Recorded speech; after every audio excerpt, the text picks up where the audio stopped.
semuanya, perkenalkan nama aku Aurel dari kelas 8E Absa 5. Halo semuanya, perkenalkan nama aku Jasmine dari kelas 8E Absa 15. Halo semuanya, perkenalkan nama aku Angel dari kelas 8E Absen 1. Halo semuanya, perkenalkan nama aku Dita dari kelas 8E Absen 11. Dan kali ini kami akan menjelaskan mengenai sistem ekskresi. Selamat menyaksikan. Jadi, organ sistem ekskresi pada manusia ada 4, yaitu yang pertama ada kulit, paru-paru, ginjal, dan hati. Nah, saat ini aku akan menjelaskan keempat organ tersebut. Yang pertama itu ada kulit. Jadi, kulit adalah sebuah organ ekskresi manusia yang melapisi seluruh tubuh dan melindungi tubuh dari pengaruh lingkungan. Nah, kulit terdiri dari atas 3 lapisan, yaitu ada epidermis, dermis, dan subkutan. Selanjutnya yaitu paru-paru. Paru-paru adalah organ penting dari dalam tubuh yang berperan dalam sistem pernapasan. Fungsinya yaitu menukar oksigen dari udara dengan karbon dioksida dari darah. Lalu, paru-paru juga merupakan organ vital di dalam tubuh yang merupakan bagian dari sistem ekskresi atau pembuangan uap air dan karbon dioksida. Lalu organ yang ketiga adalah ginjal. Ginjal merupakan organ vital dalam tubuh manusia dan juga merupakan sistem ekskresi yang terletak di bagian kanan dan kiri tulang belakang serta di bagian bawah limpa dan juga hati.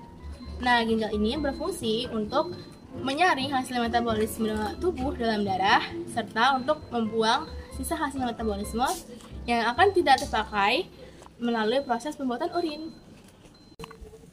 Yang terakhir ada hati. Hati adalah organ penarik terbesar dan kelenjar terbesar di tubuh manusia. Hati tepat terletak di bawah diafragma samping kiri atas tubuh. Hati menghasilkan cairan empedu yang membantu proses pencernaan. Nah, sekarang kita akan menjelaskan penyakit-penyakit pada sistem ekskresi. Yang pertama itu ada organ kulit. Jadi, penyakit kulit yaitu yang pertama ada jamuran. Jamuran adalah penyakit yang disebabkan oleh jamur. Penyakit ini menular antar manusia dari hewan yang terinfeksi atau benda yang terkontaminasi jamur.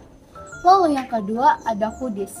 Kudis adalah kondisi sangat gatal dan menular pada kulit yang disebabkan oleh tungau kecil di dalam kulit. Kudis menular dan cepat menyebar melalui kontak fisik dekat dalam keluarga, sekolah, ataupun panti jompo. Dan yang ketiga adalah penyakit campak. Campak ini merupakan infeksi yang disebabkan oleh virus dari keluarga Paraminsovirus. Penyakit ini menyebar melalui udara dengan tetesan hasil pernafasan yang dihasilkan dari batuk ataupun bersin.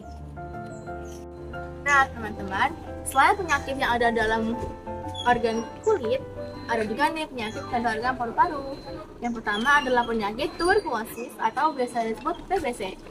Penyakit TBC ini adalah penyakit yang disebabkan oleh bakteri Bacillus tuberculosis. Gejalanya biasanya berupa penurunan berat badan, berkeringat di malam hari, dan juga demam.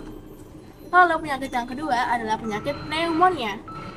Penyakit pneumonia ini merupakan infeksi yang menimbulkan peradangan pada alveolus yang membuat alveolus berisi cairan. Gejalanya berupa batuk berdahak, demam yang menggigil, dan juga kesulitan bernafas. Yang ketiga yaitu asma. Asma merupakan kondisi ketika saluran udara mengalami penyempitan sehingga sulit bernapas.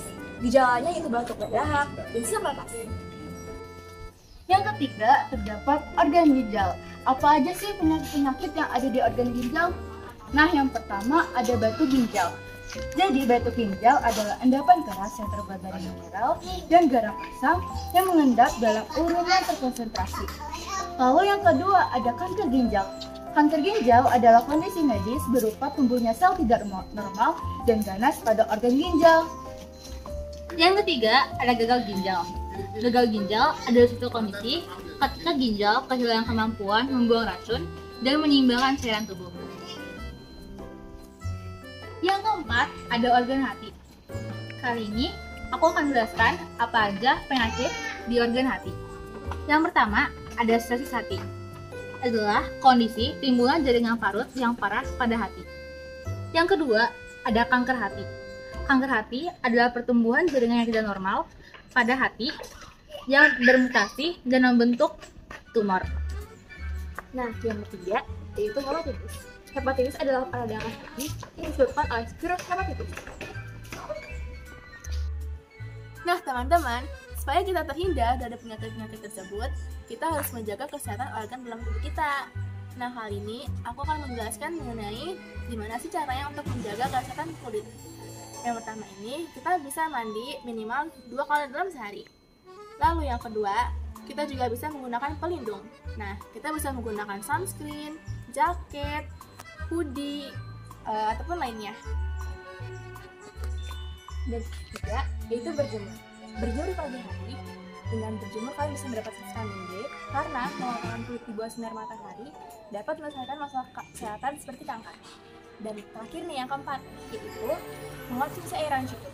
Karena dengan mengonsumsi air yang cukup, kita tidak akan dehidrasi dan kapasitas air di tubuh akan tercukupi. Yang kedua, ada organ paru-paru. Kali ini, aku akan menjelaskan apa saja tips menjaga kesehatan organ paru-paru. Yang pertama, tidak merokok. Jika kita merokok, dapat menyebabkan kita kena penyakit, seperti kanker tenggorokan dan lainnya. Yang kedua, rajin berolahraga. Dengan rajin berolahraga, tubuh kita dapat menjaga kesehatan tubuh. Lalu yang ketiga yaitu hindari berada di tempat yang berpolusi udara. Jika kita berada di tempat yang berpolusi udara, kita dapat terjangkit oleh penyakit pernapasan. Lalu yang terakhir, yang keempat, hindari bertemu dengan orang yang terjangkit penyakit. Dengan menghindari orang yang terjangkit, kita dapat mengurangi risiko terjangkit penyakit. Yang ketiga, ada organ ginjal. Kali ini, aku akan menjelaskan apa saja tips menjaga kesehatan organ ginjal. Yang pertama, minum air putih yang banyak. Yang kedua, tidak menahan buang air kecil. Yang ketiga adalah jangan mengonsumsi makanan yang sehat dan bergizi seimbang, serta tidak mengonsumsi alkohol. Sekarang aku menjelaskan tips menjaga hati. Yang pertama, menjauhi orang-orang yang memiliki sumber penyakit hati. Lalu yang kedua, makan makanan vitamin A.